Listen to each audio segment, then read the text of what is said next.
안녕하세요. 오늘도 사연 살롱을 찾아주셔서 감사합니다.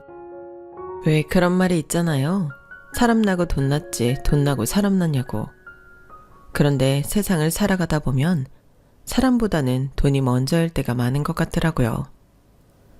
남들이 돈 없다고 무시하는 건 그래도 참을 수 있는데 가족이 그럴 때면 정말 속절없이 마음이 무너지곤 하더군요.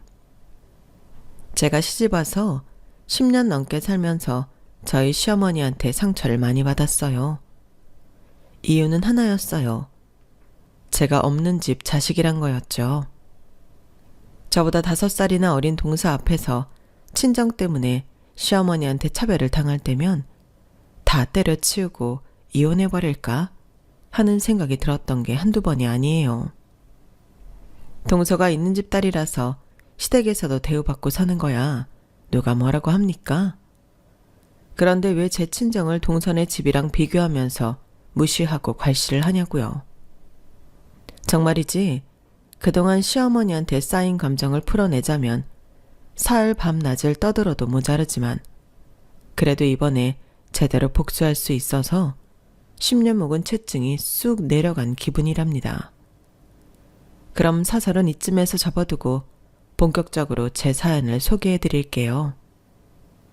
저는 유복녀로 태어나서 결혼 전까지 엄마랑 둘이 살았어요. 아빠는 전기 배관공이었는데 제가 태어나기도 전에 사고로 세상을 떠나셨거든요. 남편도 없이 혼자 딸을 키우고 살던 엄마는 정말 안 해본 일 없이 고생을 많이 하셨어요. 변변한 친정도 없어서 젖먹이었던 저를 돌봐줄 사람이 없어서 전전긍긍 하시면서도 이렇게 멀쩡히 저를 키워내신 걸 보면 정말 대단한 분이라는 생각이 들 정도예요. 저희 집 살림이 어렵긴 했어도 억척스러운 엄마 밑에 자란 덕에 밥을 굶어본 적은 없었어요. 늘 주위에서 얻어다 입히는 옷만 입고 자랐어도 비누 냄새가 폴폴 나도록 깨끗하게 빤 옷을 입고 자랐고요. 그게 다 자는 시간도 줄여가며 저를 위해 희생하신 엄마 덕분이었죠. 하지만 정작 엄마 딸로 살아야 했던 저로서는 이런 상황이 늘 고맙게만 느껴졌던 건 아니에요. 그러기에는 창피한 일을 너무도 많이 경험해야 했거든요. 국민학교 3학년 때였는데 하루는 화장실에 가려고 복도로 나섰는데 옆방 여학생들이 모여서 저를 보며 키득거리고 웃더라고요. 내 얼굴에 뭐가 묻었나 아니면 옷이 찢어졌나 속으로 생각을 하면 그 아이들 앞을 지나가는데 그때 제 귀에 이런 소리가 들리는 거예요. 저거야 저거 내가 2학년 때 입던 원피스. 니들도 알지? 지영이네 엄마 우리 집에서 파출부하는 거. 며칠 전에 우리 엄마가 내가 입던 옷들을 버리려고 그랬더니 쟤네 엄마가 자기가 막 달라고 그러더라. 지영이 입힌다고. 그러더니 진짜 입고 왔네. 쟤는 창피하지도 않나 봐. 남이 버린 옷을 다 입고. 제 책가방도 쟤네 엄마가 쓰레기통에서 준 거래. 완전 거지 같아. 아이들은 뭐가 그리 재미있는지 깔깔대며 웃어댔고 저는 아이들의 말에 정신이 멍할 정도로 창피했어요. 엄마가 가져오는 옷이며 가방, 운동화들이 새 거가 아닌 건 저도 잘 알고 있었어요. 하지만 그게 같은 학교 친구들이 쓰던 거라는 건 그때 처음 알았거든요. 금방이라도 울음이 터질 것 같았지만 제가 아이들 앞에서 울면 그게 더 창피한 일이 될 것 같아서 꾹 참았어요. 그리곤 집에 돌아오자마자 입고 있던 원피스를 벗어서 쓰레기통에 버렸어요. 그랬더니 그날 밤 엄마가 돌아오셔서는 쓰레기통 속에 버려진 원피스를 보시곤 선잠이 들어있던 저를 깨우셨어요. 지영이 너 일어나봐. 네가 이 원피스 쓰레기통에 버렸니? 잠결이라 비몽사몽했던 저는 고개만 끄덕였어요. 아니, 왜 이 멀쩡한 옷을 왜 버렸어? 똑바로 앉아서 말해봐. 왜 버렸냐고? 무섭게 다그치는 엄마를 보자 낮에 있었던 창피함보다는 엄마한테 혼날 거라는 두려움이 더 컸어요. 그래서 울먹이며 말했어요. 애들이 놀린단 말이야. 남이 버린 옷 주워다 입는다고. 엄마가 쓰레기통 뒤져서 가져온 가방 메고 다닌다고. 거지라고 놀린다고. 그 말에 엄마는 잠시 아무 말도 못하셨어요. 그래서 엄마도 제 마음을 이해하시나 보다 생각했는데 잠시 뒤 엄마는 제가 버린 옷을 수도가로 들고 나가 빨기 시작하셨어요. 저 보란 듯이 몇 번이나 헹구고 물기를 꽉 짜서는 탈탈 털어 들고 오셨어요. 자, 봐. 이게 더러워 보이니? 어디 찢어진 데라도 있어? 아니면 누가 입다 버린 옷이라고 적혀있기라도 해? 아니지? 네가 봐도 멀쩡한 옷이지. 남이 입던 옷이면 어때? 깨끗하게 빨아서 잘 다려 입는데. 엄마도 어릴 때 동네 언니들이 입던 옷 물려 입고 자랐어. 엄마만 그런 줄 아니? 밖에 나가서 물어보면 대부분의 사람들이 다들 그렇게 입고 자랐다고. 멀쩡한 옷을 버리는 게 잘못이지. 그걸 얻어다 입는 게 뭐가 잘못됐다는 거야. 앞으로 친구들이 또 그렇게 놀리면 네가 당당하게 말해. 그래, 나 이 옷 얻어다 입었다. 그래서 뭐? 이렇게 말하라고. 그럼 걔들도 찍소리도 못할 테니까. 네 스스로 당당하면 남들이 뭐라고 하든 아무 상관없는 거라고. 엄마 말 알아듣겠어? 그땐 엄마가 무서워서 알겠다고 대답은 했지만 그래도 창피한 건 창피한 거였어요. 국민학교에 다니는 내내 아이들이 저를 거지라고 불렀다는 걸 엄마는 몰랐으니까 이런다고 생각했었죠. 그래서 저는 생활력이 강한 엄마가 자랑스럽기보다는 늘 창피했어요. 그건 중학교, 고등학교에 들어가서도 마찬가지였어요. 그런데 엄마에 대한 이런 생각이 한순간에 변해버린 사건이 생긴 거예요. 지금도 대입을 앞두고 고3 학생들이 학원에 과외에 사교육을 많이들 받잖아요. 저도 그때도 마찬가지였어요. 반에서 5등 안에 드는 애들 치고 학원 하나 안 다니고 혼자 공부하는 애는 저 하나뿐이었거든요. 다행히도 EBS에서 내신 관련 수업과 수능 대비 수업을 해주었기 때문에 그 강의를 듣고 공부를 할 수 있어서 나름 내신과 수능도 혼자 준비할 수 있었어요. 없는 집에서는 좋은 대학을 나와 좋은 직장을 얻는 게 성공하는 지름길이라는 소리를 들어와서 그랬는지 제 목표는 딱 하나뿐이었어요. 인서울 대학에 들어가는 거.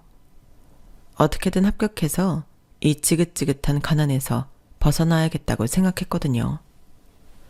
사실 제가 어릴 때부터 엄마가 억척스럽게 일을 하셨던 걸 생각하면 우리 집 상황이 그렇게까지 돈에 쪼들리며 살 정도는 아니어야 했어요. 수입에 비해 지출이 그리 많지 않을 정도로 허리띠를 졸라매고 살았으니까요. 그럼에도 불구하고 매 순간 돈 때문에 허덕이고 살았던 건 바로 저희 본가 때문이었어요. 고아였던 저희 엄마를 처음부터 반대했던 저희 본가에서는 맏아들인 아빠가 결혼하고 1년도 안 돼서 세상을 떠나자 모든 걸 엄마 탓으로 돌렸어요. 재수없는 년이 집에 들어와서 그렇다거나 멀쩡한 아들 잡아먹은 년이라는 오명을 씌워오면서 말이죠. 실제로 아빠는 엄마랑 결혼하기 위해서 본가랑 연도 끊은 상황이었기 때문에 친가 사람들은 저희 엄마에 대한 미움이 심했을 거예요. 그런 사람들한테 엄마는 마음의 빚을 갚는 심정으로 아빠 대신 경제 지원을 해드렸던 거죠. 시동생 학비를 대주고 생활비까지 말이에요. 그러다 보니 우리 집 살림까지 살기가 벅찼던 거예요. 생각해보세요. 아무리 억척을 떤다 해도 딱히 기술도 없는 여자 혼자 벌이로 두 집을 먹여 살려야 하는데 그게 가능하겠냐고요. 제가 고3이 됐을 무렵이 돼서야 시동생이 취직을 하면서 경제적 지원을 멈출 수가 있었어요. 그렇다 보니 그동안 모아놓은 돈이 없어서 제 대학 등록금조차 감당하기 힘들었어요. 제가 기를 쓰고 합격한 대학에 등록 마감일까지도 돈을 다 마련하지 못했거든요. 은행 마감 시간은 다가오고 돈을 구해보겠다고 나선 엄마는 연락이 없고 정말 분침이 하나씩 움직일 때마다 피가 마르는 기분이었어요. 그런데 은행 마감 시간 20분을 앞두고 엄마한테 전화가 온 거예요. 집 앞 사거리 땡땡은행으로 고지서 들고 나오라고요. 엄마가 그리로 가고 있다고 말이죠. 전화를 받자마자 은행으로 달려나갔어요. 한겨울 칼바람에 숨을 쉴 때마다 목구멍을 칼로 헤집는 것처럼 따가운데도 아픈 것도 모르겠더라고요. 은행 앞에 가보니 엄마가 신문지 꾸러미를 가슴에 움켜 안은 채 발을 동동거리며 저를 기다리고 있었어요. 살면서 그날처럼 엄마가 환하게 웃는 모습은 처음이었어요. 엄마는 저를 보자마자 왜 이렇게 추운데 겉옷도 안 입고 나왔냐고 타박을 하시면서도 얼른 은행으로 들어가자고 제 팔을 끌어당기셨어요. 그렇게 마감 시간 5분여를 남기고 은행 창구에 앉아 등록금 납부를 하게 됐는데 직원이 지폐 개수기로 돈을 세면서 몇 번이나 고개를 갸웃거리더라고요. 그렇게 3번이나 연달아 세어보더니 손님, 납부하시려는 금액에서 5만 원이 부족한데요. 그 말에 엄마는 그럴 리 없다고 다시 한번 세보라고 말했지만 결과는 같았어요. 순간 엄마도 저도 얼굴이 흑빛으로 변해버렸어요. 마감 시간은 다가오는데 엄마도 저도 수중에 있는 돈이 그게 다였기 때문이었죠. 단돈 5만 원에 하늘이 무너지는 경험을 하게 된 거예요.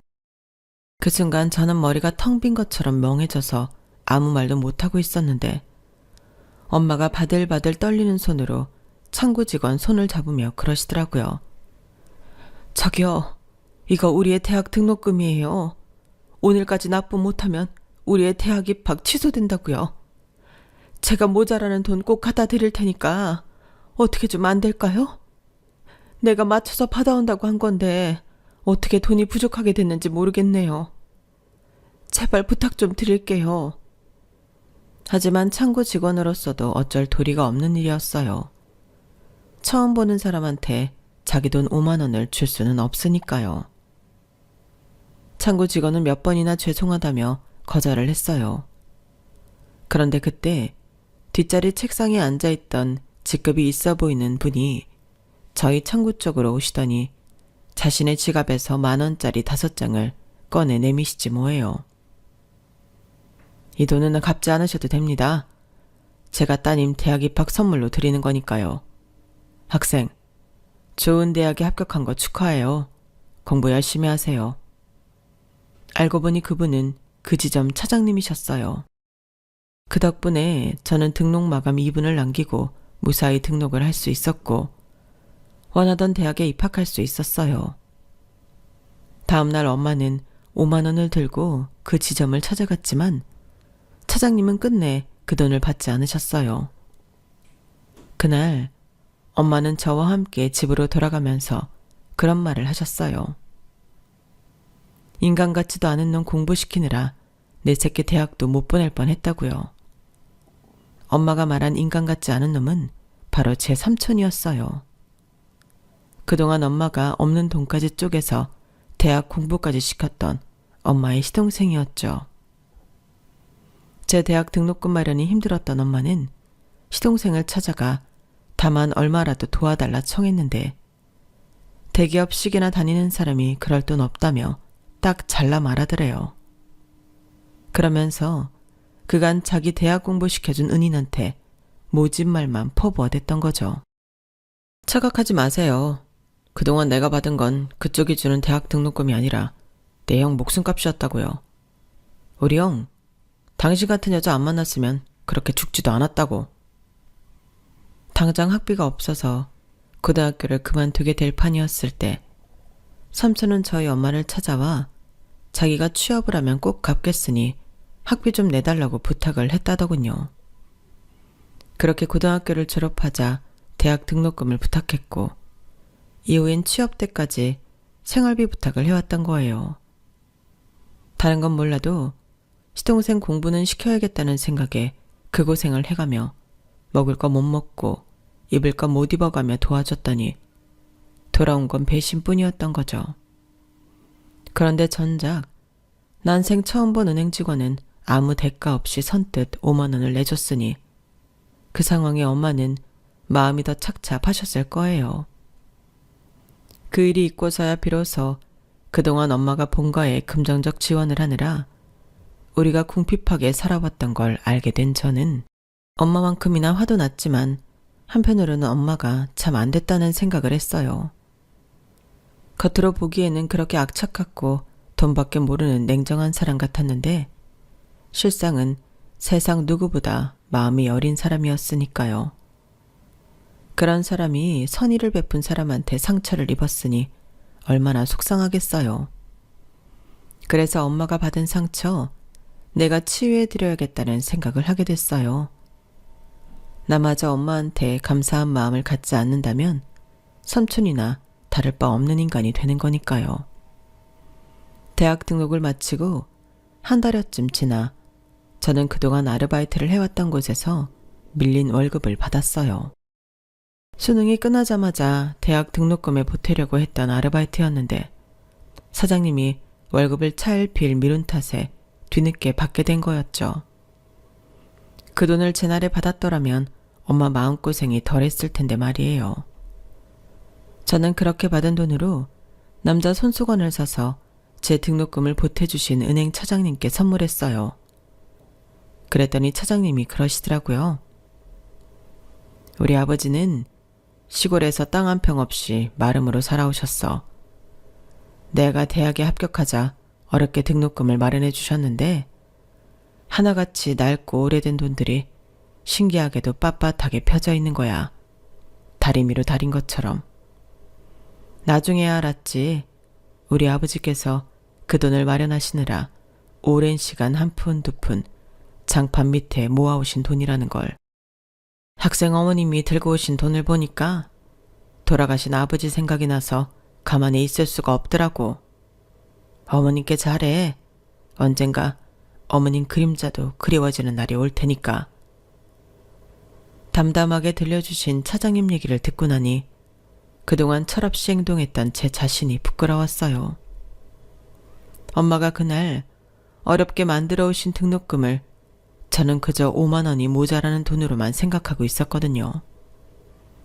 5만 원을 제외한 나머지 돈을 만드느라 엄마가 어떤 고생을 했는지 잊고 있었던 거죠. 그래서 차장님께 선물을 하고 남은 돈 전부를 엄마한테 드렸어요. 그 돈으로 사고 싶은 것도 많고 하고 싶은 것도 많았지만 그 순간만큼은 이 돈을 고스란히 엄마한테 쓰고 싶었거든요. 그랬더니 그 돈을 받은 엄마가 이러시더라고요. 됐어. 그 돈은 네가 알아서 써. 남의 자식 등록금도 대준 나야. 그런데 내 자식이 힘들게 번 돈을 내가 뺏어서 써야겠니? 네가 처음으로 일해서 번 돈이니까 네가 하고 싶은 거 하고 쓰고 싶은 데 써. 돈도 써봐야 그 가치를 아는 거야. 결국 돈은 다시 제 손에 들어왔고 고민은 시작됐어요. 난생 처음 큰 돈을 손에 쥐게 된 저로서는 쓰는 것도 일이었거든요. 그래서 엄마 화장품 세트를 하나 사고 나머지 돈은 저금을 했어요. 그때부터였던 것 같아요. 돈이 생기면 무조건 움켜쥐고 있어야 한다는 강박을 갖게 된 게요. 엄마나 제게 무슨 일이 생겼을 때 주변에 도와줄 사람이 없다는 걸 잘 알기 때문에 스스로 준비해야 한다고 생각해서 그랬나 봐요. 엄마처럼 억척스럽게 일을 해서 돈을 벌 자신은 없었지만 그래도 번 돈을 쓰지 않고 모으는 건 자신이 있었어요. 워낙 어릴 때부터 돈 쓰고 사는 거에 익숙치 않아서 돈을 쓸 때마다 죄책감을 느끼는 편이었거든요. 대학을 졸업하고 직장을 다니면서 월급을 벌면서도 저는 제 자신을 위해 돈을 쓰는 걸 두려워했어요.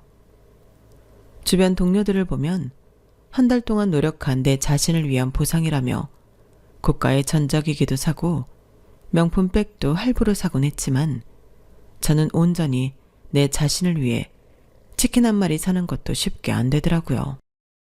그러다 보니 직장 동료 사이에서 말들이 좀 있었던가 봐요. 제 앞에서는 안 그런 척을 했지만 제 뒤에서는 다들 지질이 궁상이라는 말들을 했던 모양이더라고요. 그걸 어떻게 알았냐고요?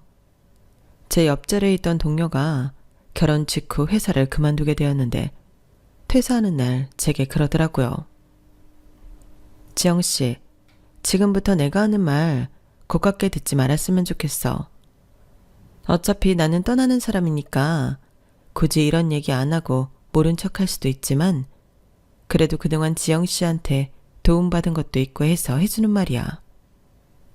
지영씨는 스스로를 절약하는 사람이라고 생각하는지 모르겠지만 남들이 보기엔 그냥 지질이 궁상으로밖에는 안 보여. 대학생도 아니고 직장인이 레자 가방을 들고 다니는 건 좀 그렇지 않나? 어지간하면 가죽백으로 하나 사. 그리고 웬만하면 휴대폰 좀 바꾸지 그래? 터치패드도 잘 안 먹히는 걸로 문자 보내고 있는 거 보면 좀 한심하거든. 옷도 그래. 유행은 못 따라가도 한물간 브랜드 옷 사 입는 건 완전 최악인 거 몰라? 내 충고가 고깝게 들렸다면 미안. 그래도 이게 다 지영씨한테 피가 되고 살이 되는 말이라는 것만 알아도. 처음엔 진심 어린 충고를 해주려나 보다 하고 집중해서 듣고 있었는데 알고 보니 비난에 가까운 폭언이었어요. 이런 인간 결혼식에 5만 원이나 축의금을 낸 게 아깝다는 생각이 들더군요. 동료를 통해 축의금만 전한 거라서 밥 한 끼 못 얻어먹고 생돈 5만 원을 고스란히 날린 셈이거든요. 솔직히 그 돈을 돌려받고 싶은 생각까지 들더라고요. 그런데 저랑 같은 생각을 한 사람이 있었던 거예요. 그건 바로 몇 달 전에 저희 부서로 이직해온 대리님이었어요. 바로 현재 제 남편이죠. 편의상 남편이라고 표기할게요. 남편은 여직원이 한 얘기를 다 들었는지 기가 막히다는 듯이 혀를 차며 다가와 말했어요. 그게 어딜 봐서 충고입니까? 쓰레기통에 버려도 시원찮을 개소리지. 내가 보기엔 충고를 들어야 할 사람은 지영씨가 아니라 윤혜림씨인 것 같은데요. 결혼 준비한다고 야근도 지영애씨한테 떠넘기고 사무실 직원들한테 축의금도 잔뜩 챙겼으면서 신혼여행 다녀오자마자 염치 없이 사직서 던진 사람이 누굴 평가하고 충고를 합니까? 주변에 온갖 민폐는 다 끼치고 알맹이만 빼먹고 튀는 사람이 생각 같아서는 윤혜림 씨한테 축의금 돌려받고 싶은 심정입니다. 아니지. 말이 나온 김에 축의금 돌려주세요.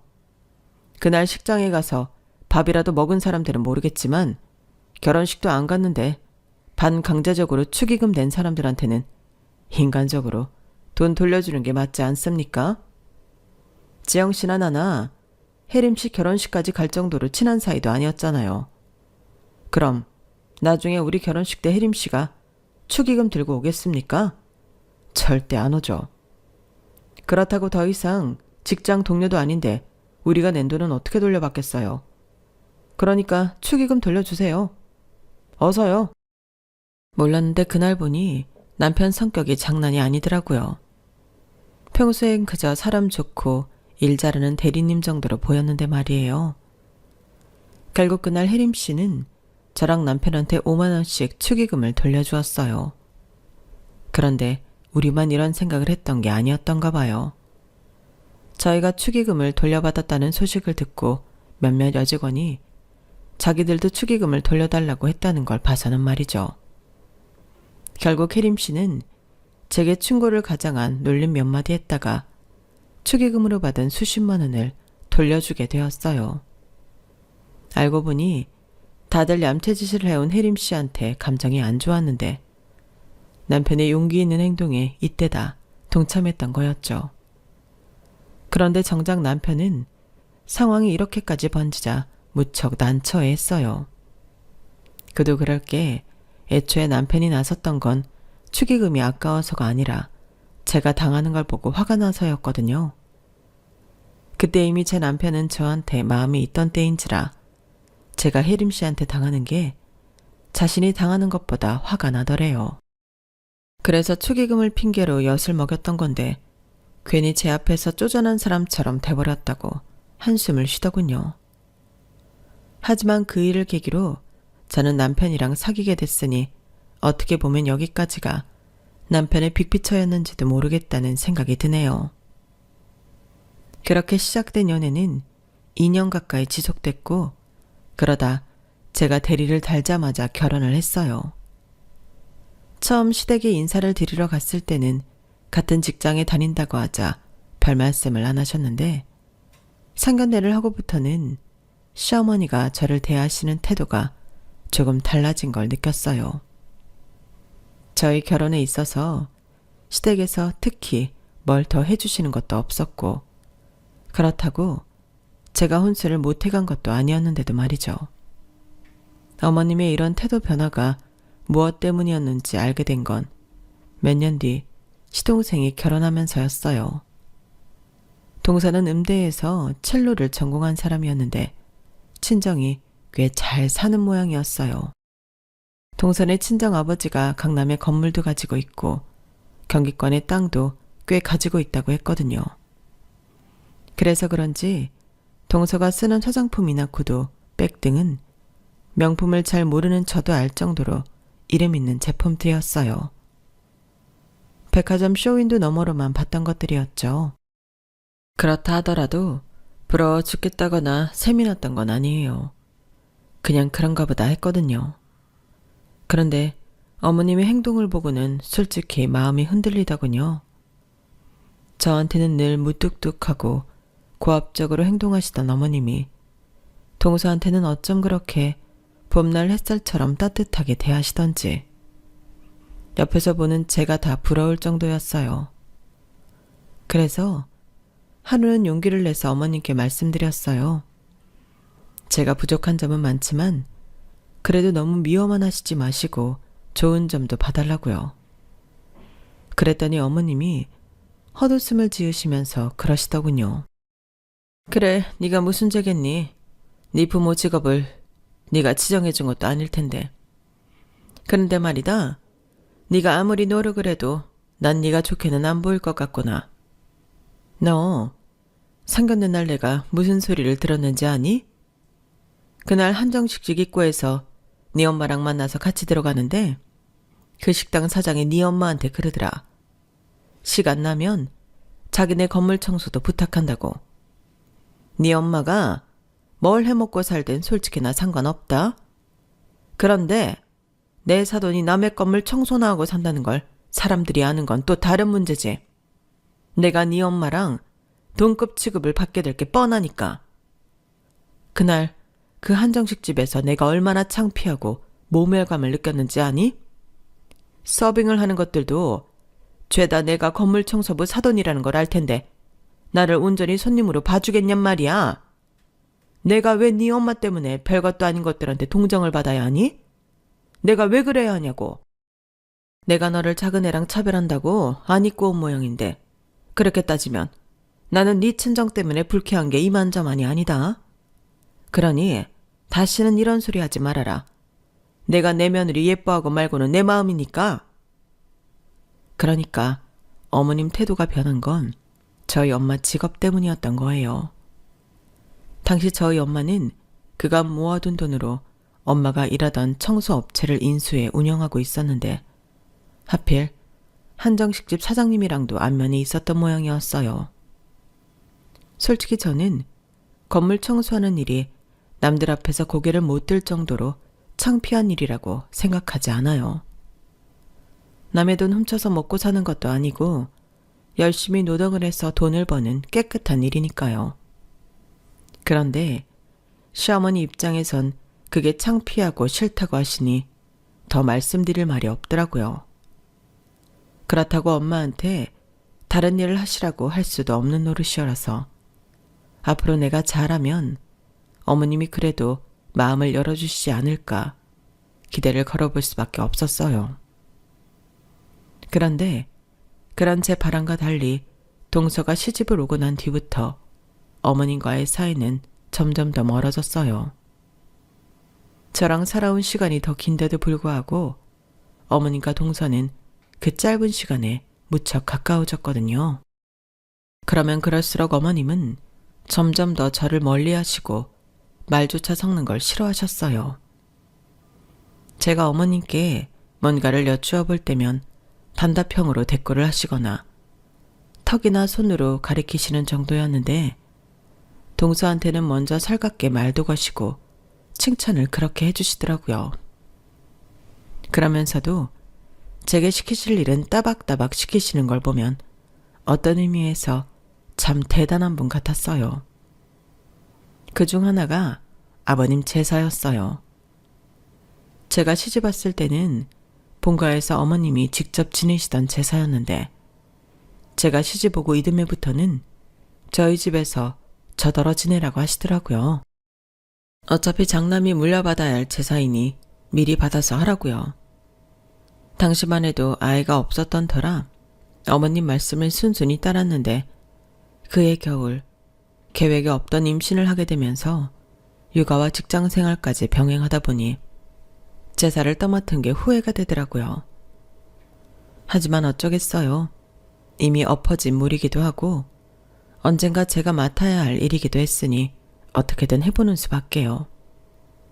생각해보면 어차피 본가에서 제사를 지내도 제가 가서 일을 다 할 게 뻔하니까 차라리 제 집에서 지내면 이동 시간도 줄고 차라리 낫겠다는 생각도 있었어요.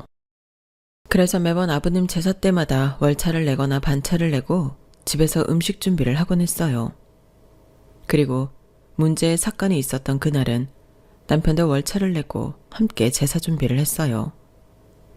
매번 저한테만 집안일을 떠넘기는 게 미안하다며 앞으로는 제사 때 자기도 월차를 내고 함께 일을 하겠다고 하더군요. 남편이 이렇게 할 수 있었던 건 그해 초부터 개인 사업을 시작했기 때문에 가능할 수 있었어요. 회사에 눈치 볼 사람이 없었으니까요. 남편이랑 음식 준비를 하고 상까지 다 차리자 동서가 전화를 했더라고요. 어머님 모시고 저희 집으로 오고 있다고요. 마침 우리 애가 졸린지 칭얼거리길래 제가 애를 재우고 오겠다고 했더니 남편이 말리더라고요. 어머님이 오셔서 네가 안 보이면 또 한 소리 하실 거라고요. 그래서 남편이 아이를 방에 데려가 재우기로 하고 저는 어머님과 시동생 내외를 맞았어요. 어머님은 집에 들어오시자마자 미리 차려놓은 상을 매의 눈으로 살펴보시더니 아니나 다를까 혀부터 차시더라고요. 동서가 옆에 있으니 평소보다도 더 과하게 못마땅한 티를 내시는 것 같았어요. 어머님은 꼭 동서 앞에서는 별거 아닌 걸로도 트집을 잡아가며 제게 핀잔을 주시거든요. 얘 음식 해놓은 꼴하지 마라. 너 소고기 산 적 어디 걸로 한 거니? 설마 수입 소고기 쓴 건 아니지? 그리고 이 과일들 말이다. 너는 어쩌면 이렇게 손이 작니? 다른 건 몰라도 제사상의 과일은 좋은 거 쓰라고 내가 몇 번이나 말하니?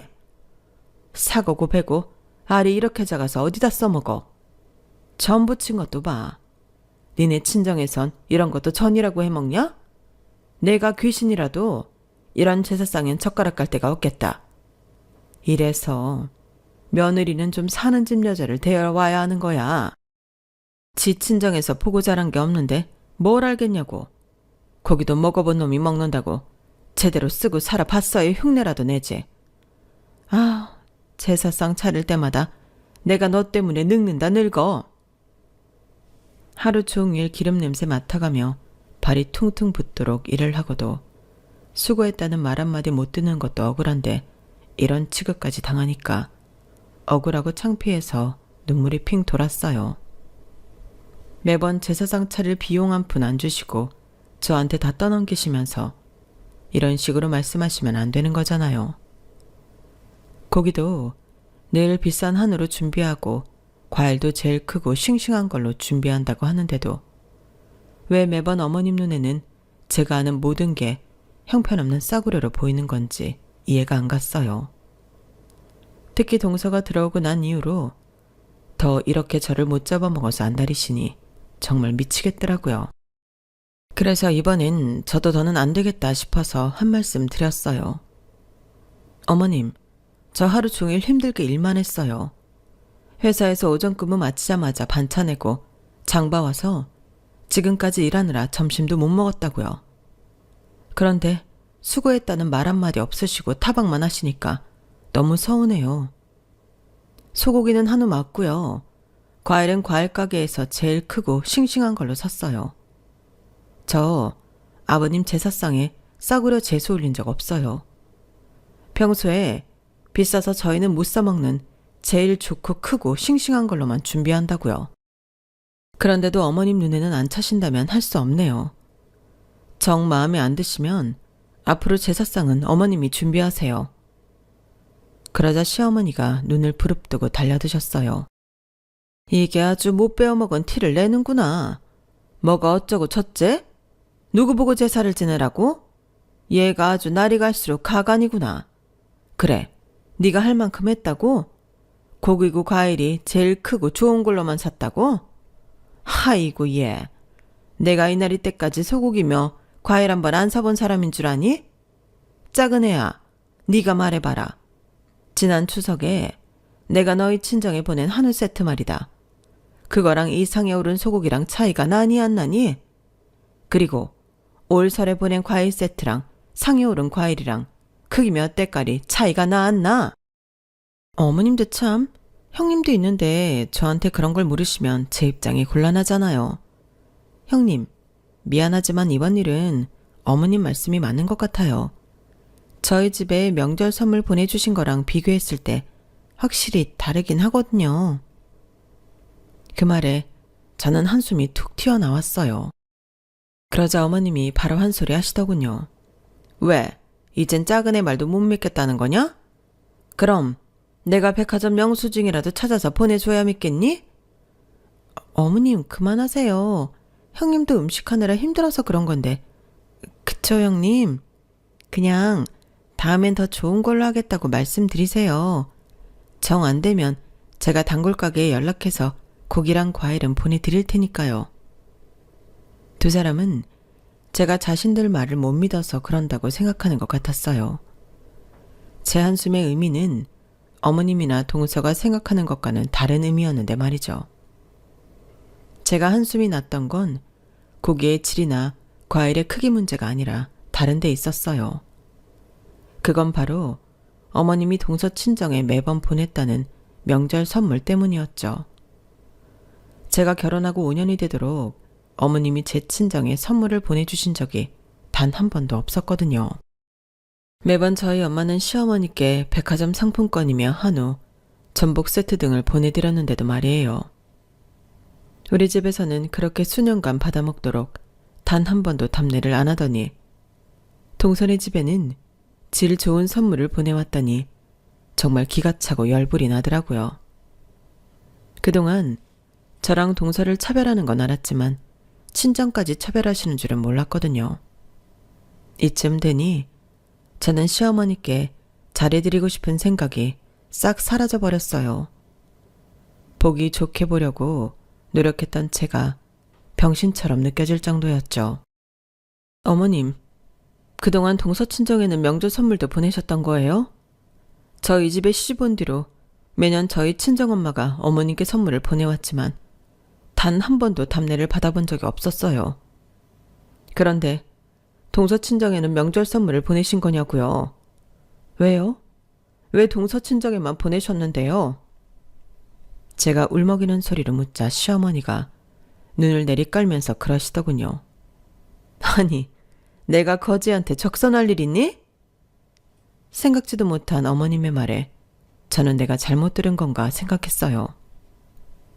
어머님, 지금 저희 엄마한테 거지라고 하신 거예요? 그런 거냐고요? 그러자 어머님은 자기가 말이 심했다 싶었는지 눈길을 피하며 핑계를 댔어요. 아니 꼭 그렇다는 건 아니지만 말하자면 그렇다는 거지. 하는 일이 거지랑 다를 바 없긴 하잖아. 순간 온몸의 피가 머리 위로 솟구치는 기분이었어요. 그래서 버럭 소리를 지르려는데 다른 사람이 먼저 선수를 친 거예요. 방에서 아이를 재우고 나온 남편이었죠.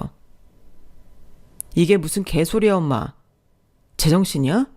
제정신으로 그딴 소리를 하는 거냐고. 당장 사과해. 당장 내 아내한테 사과하라고. 남편이 집에 없는 줄 알고 평소보다 더 모진 소리를 했댔던 시어머니는 놀라서는 눈알을 굴리며 제 남편을 달래기 시작했어요.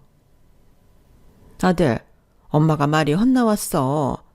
아유, 그런 뜻이 아니었는데 제가 사람 열받게 하니까 나도 모르게 그렇게 나온 거야. 아들, 화 풀어. 그러자 남편이 시어머니 손을 뿌리치며 말했어요. 엄마, 이런 사람이었어? 그동안 나 없는 자리에선 매번 이런 식으로 이 사람을 무시하고 괴롭혔냐고. 엄마, 참 못된 사람이구나. 이런 와중에도 며느리한테 사과할 생각은 않고 자기 아들 화 풀어줄 생각부터 하다니. 엄만 정말 구제불능이네. 내 엄마지만 정말 너무 창피하다. 그리고 재수씨, 말은 바로 해야죠. 고기랑 과일 사서 보내겠다고요? 참 어이가 없어서. 지금 내 아내가 남의 집 제사 지냅니까? 내 아내만 이 집 며느리예요. 재수씨도 와서 함께 일을 할 생각을 해야지. 왜 내 아내만 부리냐고요. 아무튼 내가 오늘 똑똑히 한 이상 앞으로 우리 집에서 제사는 못 지내요. 아니, 앞으로 엄마랑 안 보고 살 거야. 나한테 제일 중요한 사람은 엄마가 아니라 내 아내니까. 그게 누구든 내 아내한테 함부로 하는 인간들과는 절대 상종 안 할 거라고. 그러니까 돌아가. 당장 내 집에서 나가라고. 결국 그날 제사는 그렇게 끝이 났어요. 남편은 그동안 자기가 집안일에 소홀한 탓에 제가 겪지 않아도 될 일을 겪었다며 미안해 했어요. 그리고 그 일이 있은 지 5년이 지난 지금까지도 시댁과는 발길을 끊은 채 살고 있어요. 그런데 얼마 전에 어머님이 전화를 하셨더라고요. 제 남편이 전화를 안 받는다며 혹시 직장 위치 좀 알려줄 수 있냐고요. 무슨 일이냐고 물어도 대답도 안 하시고 축 처진 목소리로 계속 남편 직장 주소만 물으시길래 할 수 없이 말씀을 드렸어요. 전화를 끊고 남편한테 연락해 어머님께 전화가 왔었고 회사 위치를 알려드렸다고 말해주었어요. 그런데 그날 또 일이 터져버린 거예요. 이후 얘기는 저희 엄마한테 전해 들은 얘기예요. 엄마가 엄마 소유의 건물에 들렀다가 청소가 제대로 안 돼 있어서 대걸레를 가져다가 걸레질을 하고 있었던가 봐요.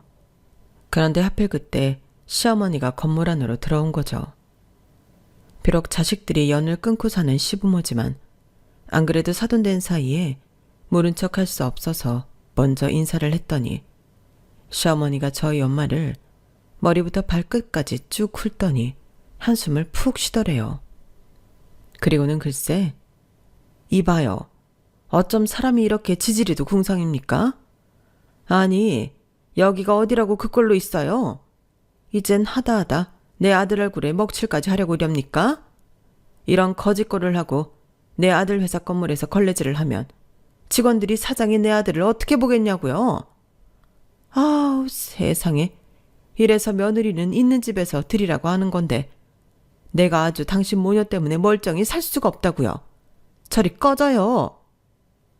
그러면서 시어머니는 저희 엄마를 힘껏 밀쳤고 그 바람에 엄마가 로비 복도로 넘어지셨어요.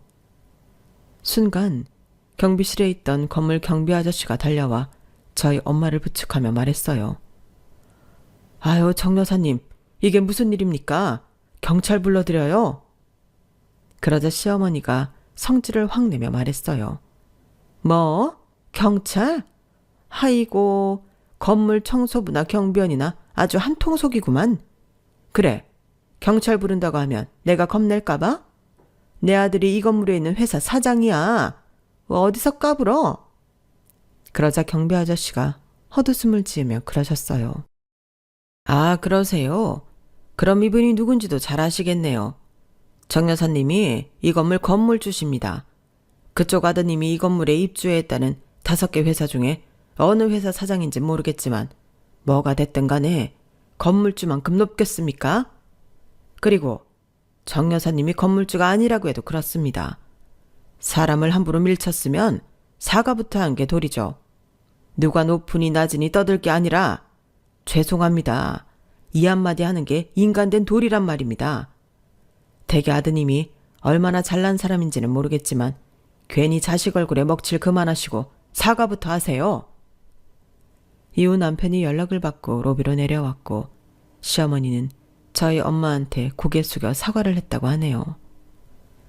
전후 사정을 다 들은 남편은 자기 어머니는 팽개치고 저희 엄마를 모시고 근처 정형외과로 달려갔고요. 둘째 아들 내외한테 팽당한 뒤 외롭게 지내던 시어머니는 어떻게든 큰아들네랑 잘해보려고 찾아왔다가 되려 전보다 못한 사이가 되고 말았어요. 자신이 그렇게 무시했던 사돈이 건물주가 됐다는 소식도 들었으니 한동안 밤잠은 다 잔 거라고 봐도 무방할 거예요. 엄마한테 이 얘기를 전해 듣자마자 저는 10년 묵은 채증이 훅 내려갔고요. 그러고 보면 세상 일은 참 모를 일인 것 같습니다. 그러니 사람 함부로 대하면 안 될 일인 거죠. 지금까지 제 사연을 들어주셔서 감사합니다. 모두들 뜻하시는 바 다 이루시고 열심히 사신 만큼 부자 되세요. 여러분, 사연 댓글에 응원과 현명한 조언 부탁드려요. 좋아요와 구독은 저에게 큰 힘이 됩니다. 오늘도 좋은 일 가득하세요.